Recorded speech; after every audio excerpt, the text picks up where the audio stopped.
অত্যন্ত শ্রেষ্ঠ একটা কথা আছে, যদি একটা দরজা বন্ধ হয় তাহলে ঈশ্বর নিজে আমাদের জন্য আরেকটা দরজা খুলে দেন। কিন্তু কিছু মানুষ আছেন যারা এটা ভাবেন যে আমার সাথে তো এরকম হলোই না, আমাদের জন্য তো কোনো নতুন দরজা খুললো না, কোনো নতুন পথ আমরা খুঁজে পেলাম না। সেই বিষয়ে আমরা চিন্তা করি, দুঃখ পাই যে এরকম কেন হলো। কখনো কখনো নতুন দরজা উন্মুক্ত হয়, কিন্তু পুরনো যে বন্ধ দরজা আছে তার সামনেই আমরা দুঃখী হয়ে বসে থাকি, আর এমন ভাবে বসে থাকি যে নতুন দরজার দিকে আমাদের চোখই যায় না। কখনো কখনো ঈশ্বর জেনে শুনেই আমাদের জন্য নতুন দরজা, নতুন পথ উন্মুক্ত করেন না, কারণ তিনি চান যে আমরা যেন পরিশ্রম করি, কর্ম করি, নিজেকে আরো বেশি শ্রেষ্ঠ করে তুলি, সক্ষম হই, আর নিজের পথ আমরা নিজেই খুঁজে নিই। কখনো কখনো এমনও হয় যে ঈশ্বর চান যে আমরা যেন সেই পথে চলতে শুরু করে দিই। ভবিষ্যতে গিয়ে ঈশ্বর নমস্কার বন্ধুরা, মুন ব্লকে আপনাদের সকলকে অভিনন্দন জানাচ্ছি। আপনাদের কাছে আমার একান্ত অনুরোধ, আজকের ভিডিওটি অবশ্যই মনোযোগ সহকারে দেখবেন। এটা থেকে আপনি অবশ্যই কিছু জ্ঞান অর্জন করতে পারবেন, যেটা আপনার জীবনে সফলতা অর্জন করতে সাহায্য করবে। যদি ভালো লাগে একটি লাইক, শেয়ার আর কমেন্ট করবেন। কমেন্টে লিখবেন জয় শ্রীকৃষ্ণ। চলুন মূল প্রসঙ্গে যাওয়া যাক।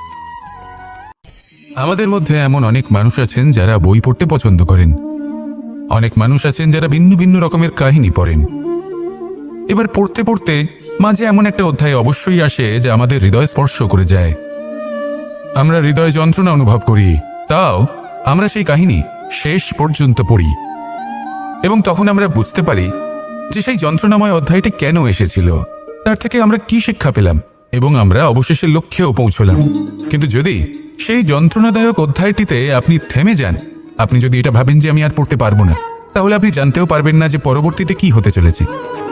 এই মন দুঃখে ভরে উঠবে, মনে প্রশ্ন আসতেই থাকে যার উত্তর আমরা পাই না, নিজেদের লক্ষ্য বুঝতেই পারি না। এইভাবেই আমাদের জীবনেও যদি এমন কিছু হয় যা অত্যন্ত দুঃখজনক, যদি এমন কোনো কঠিন অধ্যায় আপনার জীবনে আসে, থামবেন না।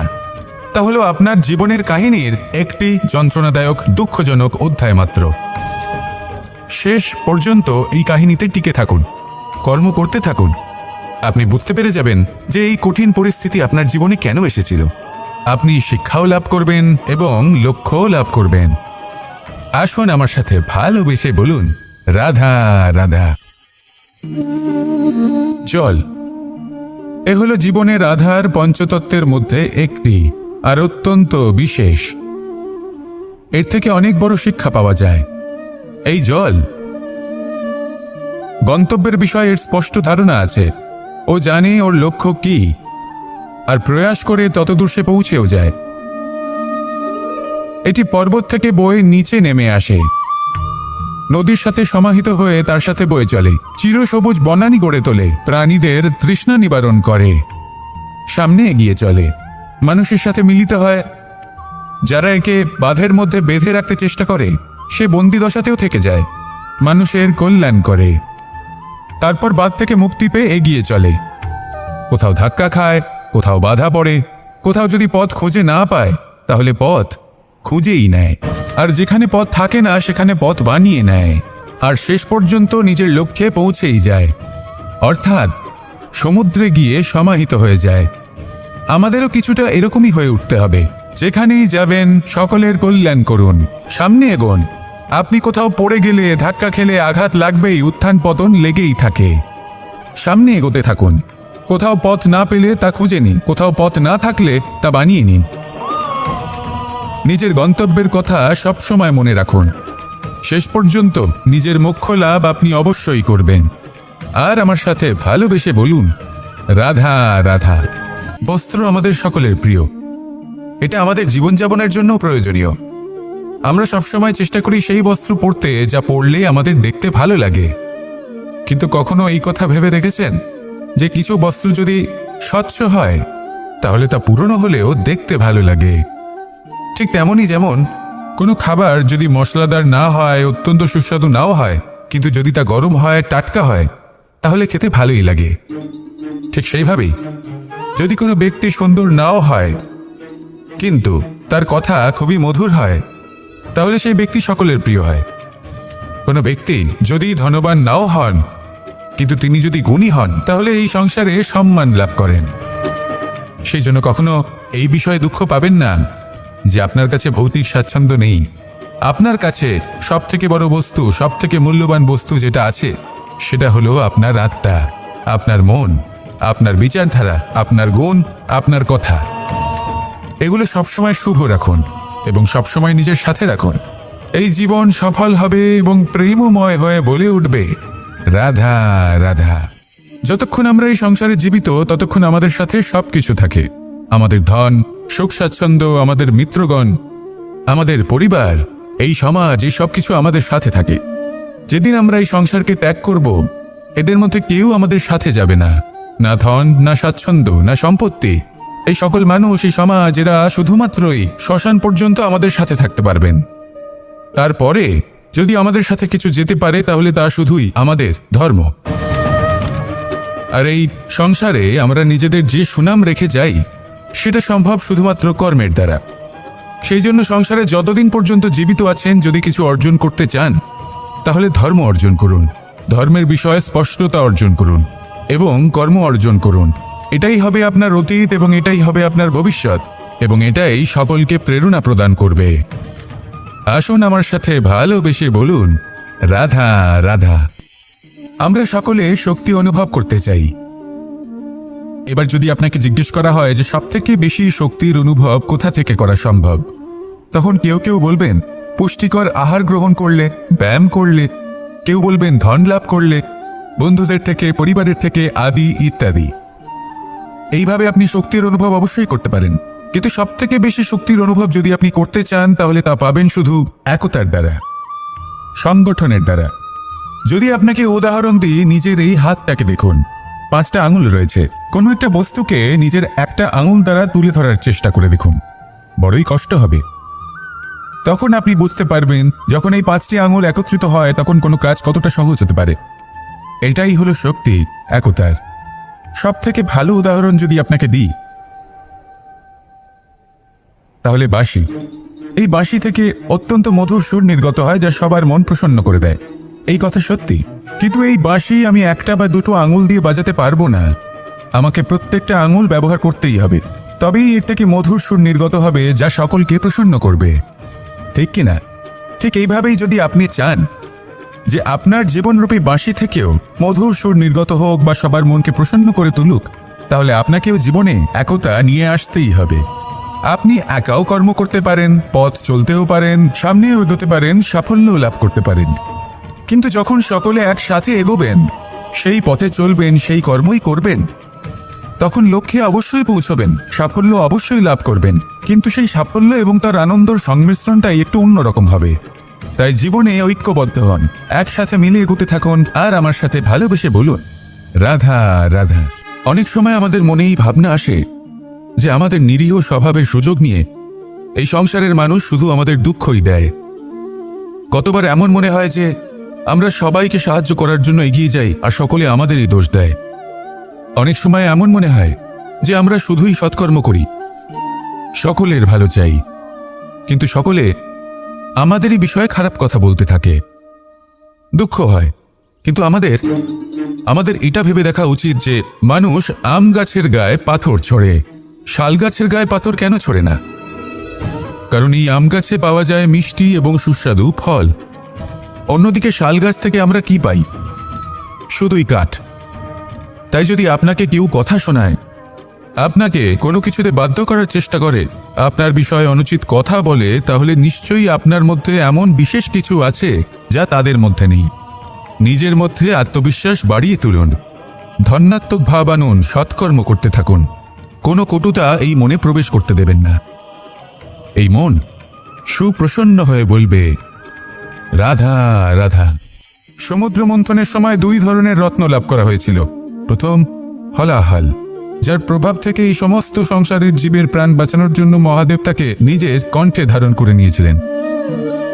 আর দ্বিতীয় অমৃত, যেটা কিঞ্চিত পরিমাণ মাত্রায় পাওয়া গেছিল। কখনো কখনো জীবনে এমন কোনো বস্তু যা আপনি প্রয়োজনের থেকেও অনেক বেশি মাত্রায় ভোগের জন্য লাভ করে থাকেন, তা আপনার জন্য বিষ প্রমাণিত হতে পারে।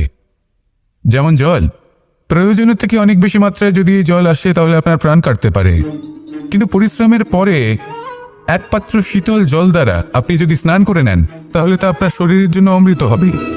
পরিশ্রম করার পরে যদি আপনার শরীর এক পাত্র খাবার লাভ করে তাহলে তা আপনার শরীরের জন্য অমৃত।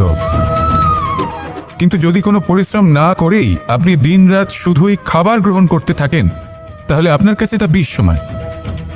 বিষ এবং অমৃত গ্রহণ করাটা আপনার উপরে নির্ভর করছে। কোনো বস্তু আপনার পক্ষে বিষও হতে পারে, আবার অমৃতও হতে পারে।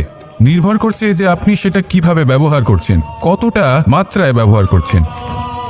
আসুন আমার সাথে ভালোবেসে বলুন, রাধা রাধা।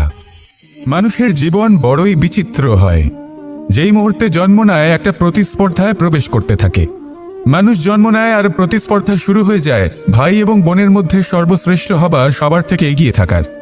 তারপরে সে যায় গুরুকুলে, নিজের বন্ধুদের মধ্যে সর্বশ্রেষ্ঠ হওয়ার প্রতিস্পর্ধা শুরু হয়। এবার সেখান থেকে বাইরে বেরিয়ে সংসার জীবনে প্রবেশ করে ধন উপার্জনের প্রতিস্পর্ধা শুরু হয়। তা সে যুদ্ধই হোক বা কলা হোক, এই প্রতিস্পর্ধা কখনোই আমাদের পিছু ছাড়ে না। তাই যদি প্রতিস্পর্ধা করতেই হয় তাহলে আমরা মানুষকে সাহায্য করার প্রতিস্পর্ধা কেন করব না?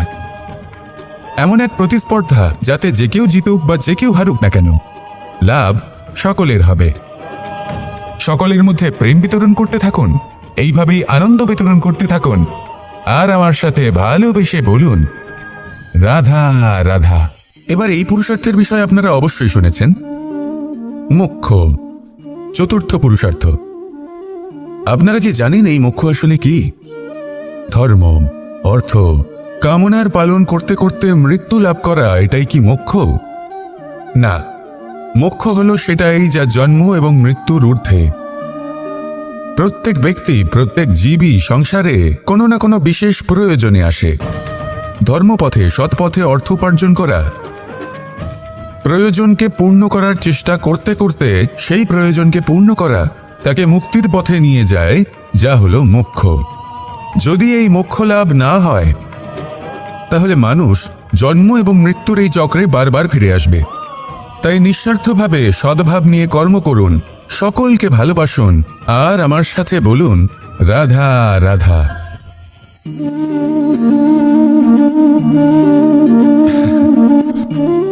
ঘুমের মধ্যে আমরা বিভিন্ন ধরনের স্বপ্ন দেখি, কিছু সুখের, কিছু দুঃখের, কিছু অত্যন্ত ভয়ানক। কিন্তু সত্যি কথা বলতে এর উপর আমাদের কোনো নিয়ন্ত্রণ নেই। কিন্তু আমি এমনও কিছু ব্যক্তিকে দেখেছি যারা খোলা চোখে স্বপ্ন দেখেন এবং তা যাপন করেন। নিজেদের একটা আলাদা স্বপ্নের নগরী আছে ওনাদের, সেখানেই জীবনযাপন করেন। আসল বাস্তবটা কি তাতে ওনাদের কিছুই যায় আসে না। এমন কিছু মানুষ আছেন যাদের কাছে বিন্দুমাত্র জ্ঞান নেই, সে না হয় ঠিক আছে, কিন্তু জ্ঞান এমনভাবে প্রদান করবেন যে মনে হবে সংসারের সমস্ত জ্ঞান তাদের কাছেই রয়েছে। এমন কিছু মানুষ আছেন যারা ভালোবাসতে জানেন না, আর তাও আমি মেনে নিলাম। কিন্তু কথা এমনভাবে বলবেন তাতে মনে হবে যেন প্রেমের বিষয়ে সবকিছু শুধুমাত্র ইনিই জানেন। এবার আমি এমন কথা অবশ্যই বলছি না যে আপনি এরকম করেন, কিন্তু যদি কোনো ব্যক্তি এরকম করেন তাহলে তার এটা মাথায় রাখা উচিত যে সেই ব্যক্তি অন্য কারোর সাথে নয়, নিজের সাথে অনুচিত করছেন। কারণ এমন কাজ করে উনি নিজের দোষ, নিজের অপগুণ সংসারের কাছে নয়, নিজের কাছে লুকোচ্ছেন। আপনি যদি নিজেকে বুঝতে না পারেন, সম্পূর্ণরূপে নিজেকে আকলন না করেন, নিজের অপগুণ, নিজের দোষ পূর্ণরূপে না বুঝতে পারেন, তাহলে এটা কি করে বুঝবেন যে নিজেকে কিভাবে শুধরে নিতে হবে? আপনাকে নিজের সত্য স্বীকার করতেই হবে, তারপরেই আপনি নিজেকে পরিবর্তন করতে পারবেন। তাহলে স্বপ্নে নয়, বাস্তবে বাঁচুন, আনন্দে বাঁচুন, আর আমার সাথে ভালোবেসে বলুন, রাধা রাধা। ইচ্ছে বড়ই বিচিত্র জিনিস। এই ইচ্ছে যদি তা পূর্ণ না হয় তাহলে তা ক্রোধকে জন্ম দেয়, যদি তা পূর্ণ হয় তাহলে লোভকে জন্ম দেয়, যদি সময়ের মধ্যে পূর্ণ না হয় তাহলে শোককে জন্ম দেয়, আর যদি সময়ের পূর্বেই পূর্ণ হয়ে যায় তাহলে অহংকারকে জন্ম দেয়। সকলের ইচ্ছে থাকে, আপনারও অবশ্যই থাকবে, তা অবশ্যই পূরণ করবেন। কিন্তু একটা কথা মনে রাখবেন, আপনার এই জীবন এটা কোনোভাবেই আপনার ইচ্ছে পূরণ করার মাধ্যম নয়। এ হলো ধৈর্য সাধনের এক মাধ্যম, নিয়ন্ত্রণ করার এক মাধ্যম, নিয়ন্ত্রণ নিজের কামনার উপর। নিজের ইচ্ছের ওপর, নিজের আবেগের ওপর। কারণ ইচ্ছে এটা হলো সেই অশ্বের মতো যা একবার লাগাম ছাড়া হয়ে গেলে আপনার হাত থেকে যদি এই লাগাম বেরিয়ে যায় তাহলে তা আপনাকে সোজা বিনাশের পথে নিয়ে যেতে পারে। কিন্তু যদি আপনি একে নিয়ন্ত্রণ করতে পারেন তাহলে এটা আপনাকে সাফল্যের শিখরে অবশ্যই পৌঁছে দিতে পারে। তাহলে ইচ্ছেগুলিকে নিয়ন্ত্রণ করুন আর আমার সাথে ভালোবেসে বলুন, রাধা রাধা। খুব সুন্দর একটা কাহিনী আছে। একবার এক ব্যক্তি নিজের অসফলতার জন্য ত্রস্ত হয়ে সময় দেবতার তপস্যা করতে বসলেন। উনি তপস্যা করলেন এবং সময় দেবতা প্রসন্ন হলেন, মানুষের রূপ ধারণ করে ওনার সামনে প্রকট হলেন। এবার সেই ব্যক্তি ওনাকে জিজ্ঞেস করলেন যে কি এমন আছে যার জন্য আপনি বারবার জয়ী হন আর আমি চিরকাল পরাজিত হয়ে থাকি? কেন এত পরিশ্রম করা সত্ত্বেও আমি সাফল্য লাভ করতে পারি না? তখন সময় দেবতা উত্তর দিলেন যে দিন হোক বা রাত, ঝড় হোক বা ভূমিকম্প, রোদ হোক বা বৃষ্টি হোক, সময়ের সূত্রপাত হোক বা প্রলয়, আমি থামি না, আমি চলতেই থাকি। আর সেই জন্য যিনি থেমে যান তিনি পরাজিত হন আর আমি জয়ী হই। এটাই আমাদের শিখতে হবে। জীবনে সবসময় চলতে থাকুন, কখনো থামবেন না। হ্যাঁ, কিছুক্ষণের জন্য বিরতি নিতে পারেন, বিশ্রাম করার জন্য, নিজেকে আরো সশক্ত করে তোলার জন্য, কিন্তু থেমে যাবেন না। নিরন্তর কর্ম করতে থাকুন, পরিশ্রম করতে থাকুন, তবেই সংসার আপনাকে মনে রাখবে। আসুন আমার সাথে ভালোবেসে বলুন, রাধা রাধা। অত্যন্ত শ্রেষ্ঠ একটা কথা আছে, যদি একটা দরজা বন্ধ হয় তাহলে ঈশ্বর নিজে আমাদের জন্য আরেকটা দরজা খুলে দেন। কিন্তু কিছু মানুষ আছেন যারা এটা ভাবেন যে আমার সাথে তো এরকম হলোই না, আমাদের জন্য তো কোনো নতুন দরজা খুললো না, কোনো নতুন পথ আমরা খুঁজে পেলাম না। সেই বিষয়ে আমরা চিন্তা করি, দুঃখ পাই যে এরকম কেন হলো। কখনো কখনো নতুন দরজা উন্মুক্ত হয়, কিন্তু পুরনো যে বন্ধ দরজা আছে তার সামনেই আমরা দুঃখী হয়ে বসে থাকি, আর এমন ভাবে বসে থাকি যে নতুন দরজার দিকে আমাদের চোখই যায় না। কখনো কখনো ঈশ্বর জেনে শুনেই আমাদের জন্য নতুন দরজা, নতুন পথ উন্মুক্ত করেন না, কারণ তিনি চান যে আমরা যেন পরিশ্রম করি, কর্ম করি, নিজেকে আরো বেশি শ্রেষ্ঠ করে তুলি, সক্ষম হই, আর নিজের পথ আমরা নিজেই খুঁজে নিই। কখনো কখনো এমনও হয় যে ঈশ্বর চান যে আমরা যেন সেই পথে চলতে শুরু করে দিই। ভবিষ্যতে গিয়ে ঈশ্বর নমস্কার বন্ধুরা, মুন ব্লকে আপনাদের সকলকে অভিনন্দন জানাচ্ছি। আপনাদের কাছে আমার একান্ত অনুরোধ, আজকের ভিডিওটি অবশ্যই মনোযোগ সহকারে দেখবেন। এটা থেকে আপনি অবশ্যই কিছু জ্ঞান অর্জন করতে পারবেন, যেটা আপনার জীবনে সফলতা অর্জন করতে সাহায্য করবে। যদি ভালো লাগে এটি লাইক, শেয়ার আর কমেন্ট করবেন। কমেন্টে লিখবেন জয় শ্রীকৃষ্ণ। চলুন মূল প্রসঙ্গে যাওয়া যাক। আমাদের মধ্যে এমন অনেক মানুষ আছেন যারা বই পড়তে পছন্দ করেন। অনেক মানুষ আছেন যারা ভিন্ন ভিন্ন রকমের কাহিনী পড়েন। এবার পড়তে পড়তে মাঝে এমন একটা অধ্যায় অবশ্যই আসে যা আমাদের হৃদয় স্পর্শ করে যায়। আমরা হৃদয় যন্ত্রণা অনুভব করি, তাও আমরা সেই কাহিনী শেষ পর্যন্ত পড়ি এবং তখন আমরা বুঝতে পারি যে সেই যন্ত্রণাময় অধ্যায়টি কেন এসেছিল, তার থেকে আমরা কি শিক্ষা পেলাম, এবং আমরা অবশেষে লক্ষ্যেও পৌঁছলাম। কিন্তু যদি সেই যন্ত্রণাদায়ক অধ্যায়টিতে আপনি থেমে যান, আপনি যদি এটা ভাবেন যে আমি আর পড়তে পারবো না, তাহলে আপনি জানতেও পারবেন না যে পরবর্তীতে কি হতে চলেছে। এই মন দুঃখে ভরে উঠবে, মনে প্রশ্ন আসতেই থাকে যার উত্তর আমরা পাই না, নিজেদের লক্ষ্য বুঝতেই পারি না।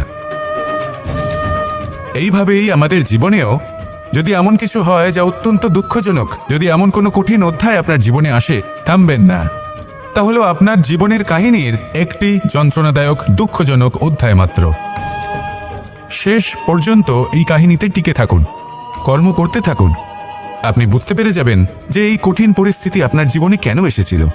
আপনি শিক্ষাও লাভ করবেন এবং লক্ষ্যও লাভ করবেন। আসুন আমার সাথে ভালোবেসে বলুন, রাধা রাধা। জল এ হলো জীবনের আধার পঞ্চতত্ত্বের মধ্যে একটি, আর অত্যন্ত বিশেষ। এর থেকে অনেক বড় শিক্ষা পাওয়া যায়। এই জল গন্তব্যের বিষয়ে এর স্পষ্ট ধারণা আছে, ও জানে ওর লক্ষ্য কি, আর প্রয়াস করে ততদূর সে পৌঁছেও যায়। এটি পর্বত থেকে বয়ে নিচে নেমে আসে, নদীর সাথে সমাহিত হয়ে তার সাথে বয়ে চলে, চিরসবুজ বনানী গড়ে তোলে, প্রাণীদের তৃষ্ণা নিবারণ করে, সামনে এগিয়ে চলে, মানুষের সাথে মিলিত হয়। যারা একে বাঁধের মধ্যে বেঁধে রাখতে চেষ্টা করে সে বন্দি দশাতেও থেকে যায়, মানুষের কল্যাণ করে। তারপর বাধ থেকে মুক্তি পেয়ে এগিয়ে চলে।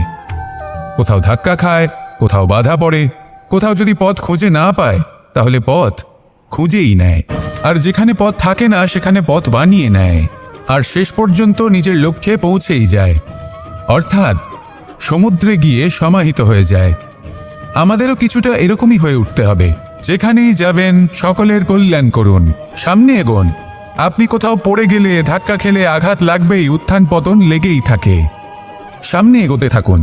কোথাও পথ না পেলে তা খুঁজে নিন, কোথাও পথ না থাকলে তা বানিয়ে নিন। নিজের গন্তব্যের কথা সবসময় মনে রাখুন। শেষ পর্যন্ত নিজের মোক্ষ লাভ আপনি অবশ্যই করবেন। আর আমার সাথে ভালোবেসে বলুন, রাধা রাধা। বস্ত্র আমাদের সকলের প্রিয়, এটা আমাদের জীবনযাপনের জন্য প্রয়োজনীয়। আমরা সবসময় চেষ্টা করি সেই বস্ত্র পরতে যা পরলে আমাদের দেখতে ভালো লাগে। কিন্তু কখনো এই কথা ভেবে দেখেছেন যে কিছু বস্ত্র যদি স্বচ্ছ হয় তাহলে তা পুরনো হলেও দেখতে ভালো লাগে? ঠিক তেমনই যেমন কোনো খাবার যদি মশলাদার না হয়, অত্যন্ত সুস্বাদু নাও হয়, কিন্তু যদি তা গরম হয়, টাটকা হয়, তাহলে খেতে ভালোই লাগে। ঠিক সেইভাবেই যদি কোনো ব্যক্তি সুন্দর নাও হয় কিন্তু তার কথা খুবই মধুর হয়, তাহলে সেই ব্যক্তি সকলের প্রিয় হয়। কোনো ব্যক্তি যদি ধনবান নাও হন কিন্তু তিনি যদি গুণী হন, তাহলে এই সংসারে সম্মান লাভ করেন। সেই জন্য কখনো এই বিষয়ে দুঃখ পাবেন না যে আপনার কাছে ভৌতিক স্বাচ্ছন্দ্য নেই। আপনার কাছে সবথেকে বড় বস্তু, সবথেকে মূল্যবান বস্তু যেটা আছে সেটা হলো আপনার আত্মা, আপনার মন, আপনার বিচারধারা, আপনার গুণ, আপনার কথা। এগুলো সবসময় শুভ রাখুন এবং সবসময় নিজের সাথে রাখুন।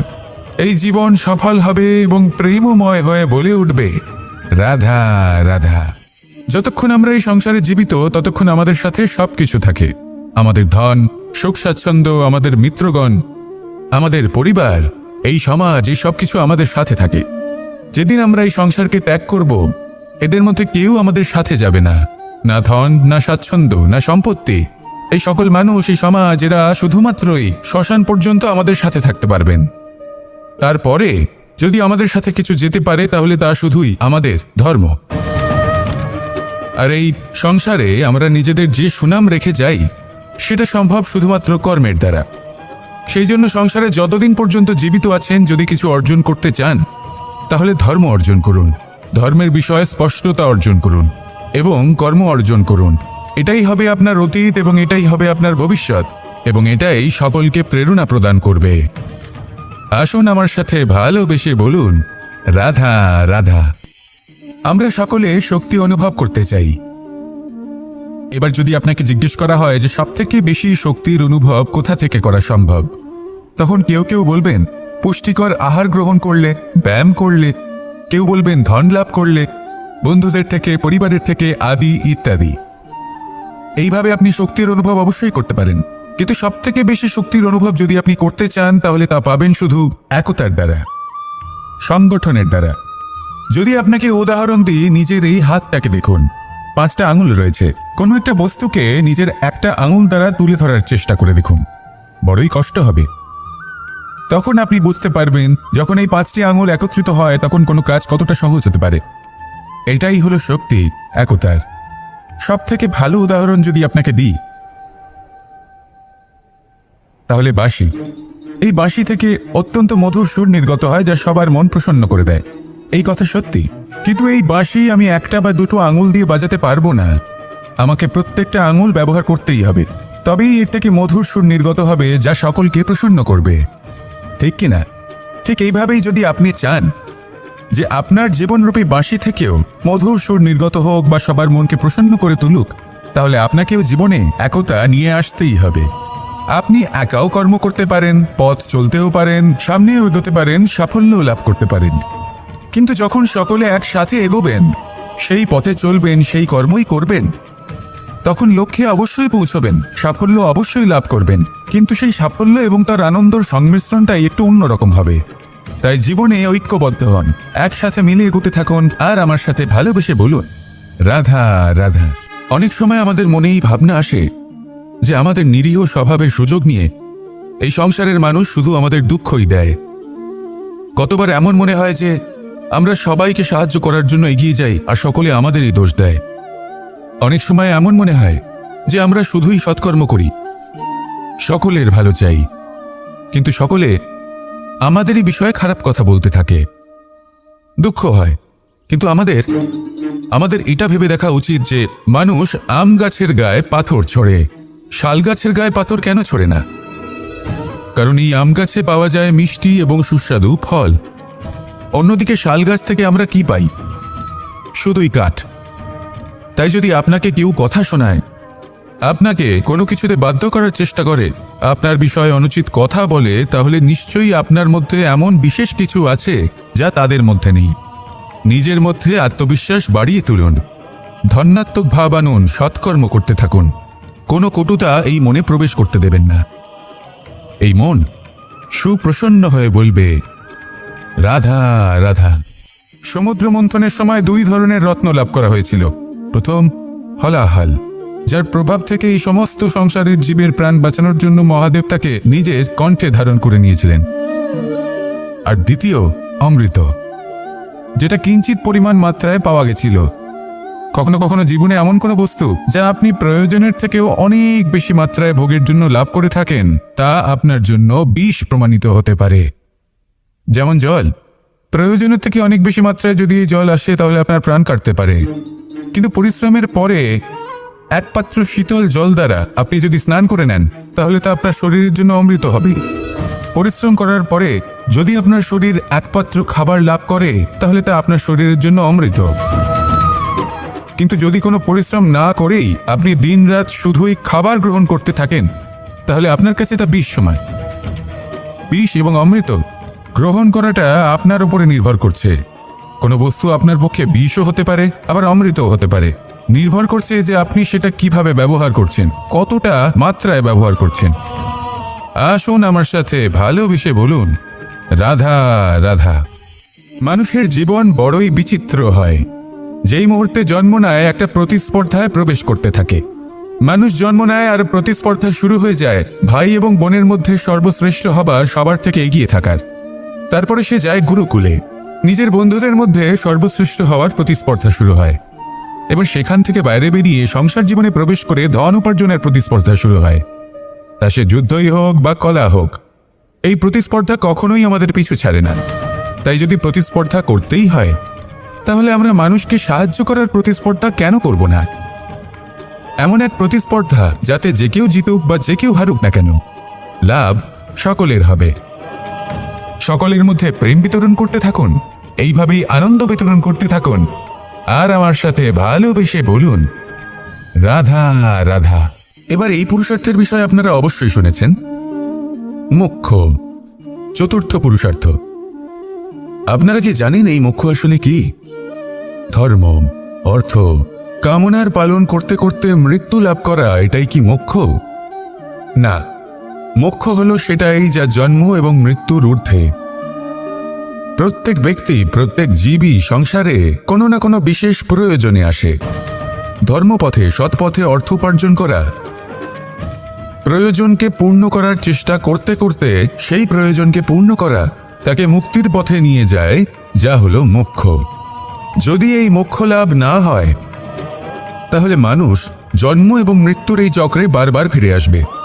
তাই নিঃস্বার্থভাবে সদ্ভাব নিয়ে কর্ম করুন, সকলকে ভালোবাসুন, আর আমার সাথে বলুন, রাধা রাধা।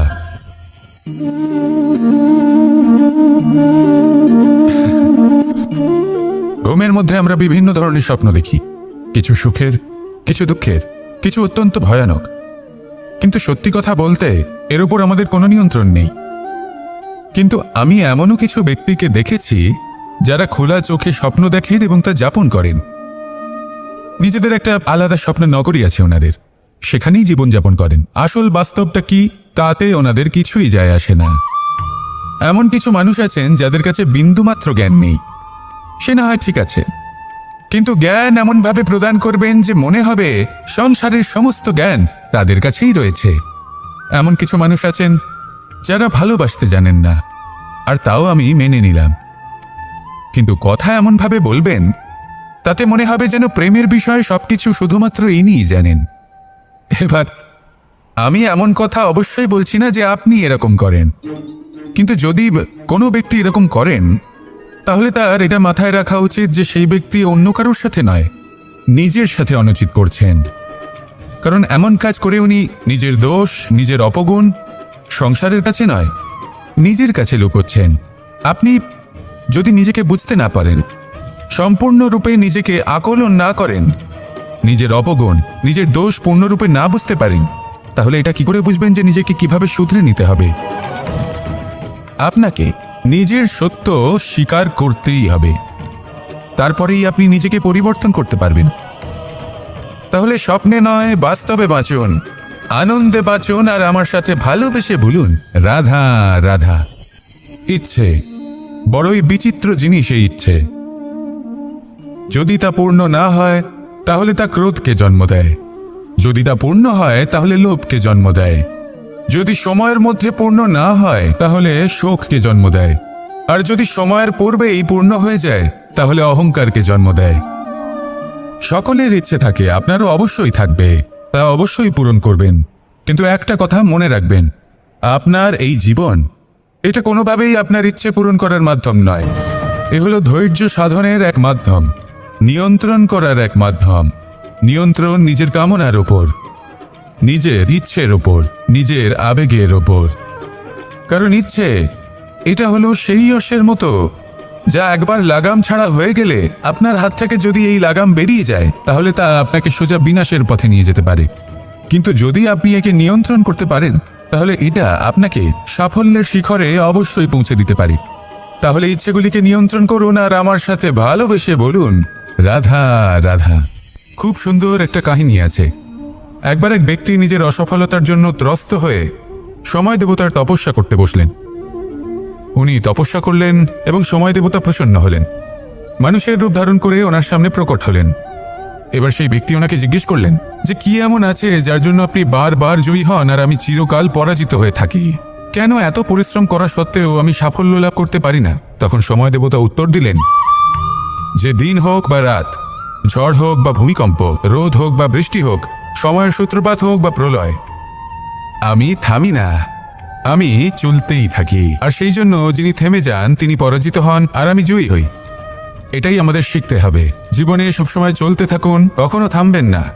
হ্যাঁ, কিছুক্ষণের জন্য বিরতি নিতে পারেন, বিশ্রাম করার জন্য, নিজেকে আরো সশক্ত করে তোলার জন্য, কিন্তু থেমে যাবেন না। নিরন্তর কর্ম করতে থাকুন, পরিশ্রম করতে থাকুন, তবেই সংসার আপনাকে মনে রাখবে। আসুন আমার সাথে ভালোবেসে বলুন রাধা রাধা।